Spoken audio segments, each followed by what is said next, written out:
বিদেশ থেকে আমদানি করা চিনি আপাতত আমদানি বন্ধ, কারণ বাংলাদেশের চিনি কলের চিনি যা জমা হয়ে আছে এটা আগে বিক্রি হবে। প্রথম কথাটা হচ্ছে আমাদের কাজ হচ্ছে উত্তরা গণভবনকে তৈরি রাখা, গণপূর্তের কাজ।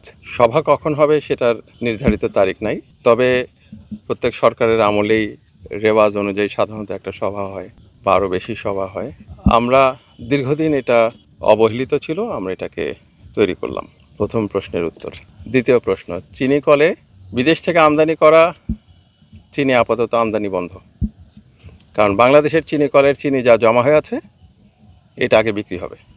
টিসিবির মাধ্যমে আমরা বিক্রি করছি। আর মনোবল হতে হয় ইস্পাত দৃঢ়। জেরুজালেম 25 বছরের পথ চলায় নিরাপদে রাখার প্রত্যয়ে, এবং এটা চলমান আছে।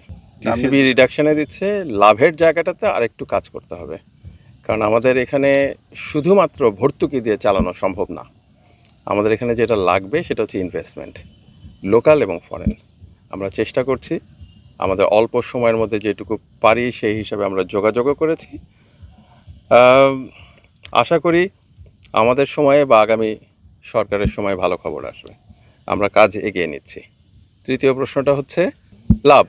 চিনিতে লাভ খুব দ্রুত আসে না, এটা তো ব্রিটিশ আমলের চিনি কলগুলি, এবং আমাদের সারা দেশের যা চাহিদা তার একটা ছোট অংশ দেশীয়ভাবে আমরা শোধ করতে পারি, আমরা হ্যান্ডেল করতে পারি। তা আমাদের সক্ষমতাটা বাড়ানো, শুধুমাত্র চিনির উপরে না থেকে চিনির সঙ্গে সঙ্গে আনুষঙ্গিক যদি আমরা কিছু উৎপাদনমূলক কাজ হাতে নিতে পারি সেটাও চিন্তা করছি আমরা। তবে দেশি যারা উদ্যোক্তা তাদের প্রতি আমাদের আগ্রহ বেশি, তারা যেন আমাদের এই ক্ষেত্রে সহযোগী হয়ে আসেন সেজন্য আলোচনা চালাচ্ছি।